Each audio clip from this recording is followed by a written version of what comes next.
झारखंड के राज्यसभा चुनावों में परिमल नाथवानी ने एनडीए के सहयोग से निर्दलीय प्रत्याशी के रूप में अपना नॉमिनेशन फाइल कर दिया है।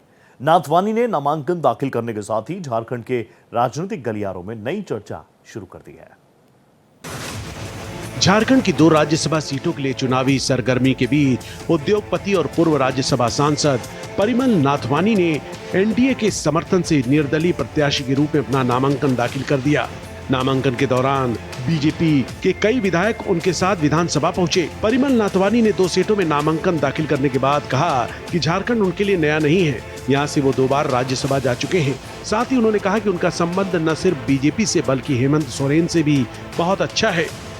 मैंने जो काम किया है झारखंड में, ये आपको सबको परिचित है कि 2 टर्म में मैंने क्या क्या काम किया है, वो मेरे आंखों के सामने है और आप भी देख सकते हैं। तो मुझे जो मौका मिलेगा अभी इस बार में, तो मैं पहले जो मैं किया था उससे ज़्यादा काम मैं यहाँ पे करूँगा।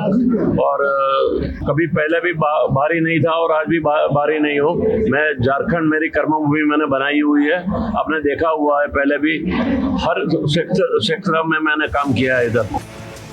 नामांकन के अंतिम दिन सभी को इंतजार था कि बीजेपी गौरव वल्लभ को प्रत्याशी बनाएगी, लेकिन बीजेपी ने नाथवानी को समर्थन देने की रणनीति बनाई है। फिर अंततोगत्वा हम सब ने तय किया जब हमारे पास नहीं है तो हम निर्दलीय को हम समर्थन करें। और परिमल नाथवानी जी जो कि टेस्टेड है, यहाँ पर 2 बार वो एमपी रहे हैं, अब कहाँ से आएगा, तो वो नहीं निर्दलीय, वो अपना लड़ रहे हैं, वो बात करेंगे ना। हम सब नहीं, स्वाभाविक है, हम लोग तो समर्थन देंगे।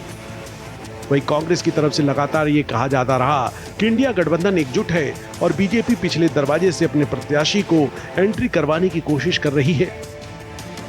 आज तो नामांकन है, आप लोग एकजुट हैं, वोटिंग के दिन तक एकजुट रहेंगे, इसकी संभावना देखिए रहेंगे। लेकिन कई लोग तो बोल रहे हैं कि देखिए उस दिन तक क्या होता है। देखिए अब बात तो अभी हम नहीं बोलेंगे, लेकिन हम अपने बारे में जानते हैं, दूसरे की बात तो हम नहीं कर पाएंगे। लेकिन सतर्क रहने की ज़रूरत है। हाँ, दिक्कत नहीं है, अगर हमको रहे तो हम तो यहीं रहेंगे, हमें कोई समस्या नहीं है। नहीं, आपको लगता है पार्टी के विधायकों को या पार्टी के नेताओं को इस बाबत सतर्क रहने की ज़रूरत है? हाँ, रहना तो चाहिए। परिमल नाथवानी रिलायंस में निदेशक के पद पर हैं, उनके सभी दलों से अच्छे संबंध हैं। ऐसे में उनके राज्यसभा प्रत्याशी के रूप में नामांकन से कांग्रेस की टेंशन बढ़ गई है। बीजेपी जिस तरह से प्रत्याशी बीजेपी ने नहीं दिया है, तो साफ है कि बीजेपी का समर्थन परिमल नाथवानी के साथ है। और इस तरह से देखा जाए तो परिमल नाथवानी के पास कुल 24 मत आ जाते हैं। अब 4 मतों की जरूरत है, जिसके लिए तमाम जगहों पर तमाम तरह की चर्चाएं हैं कि 4 मत उन्हें मिलेगा। और कांग्रेस के प्रत्याशी को, इस पूरे घटनाक्रम से कांग्रेस के प्रत्याशी के लिए थोड़ी कठिनाई खड़ी हो गई है।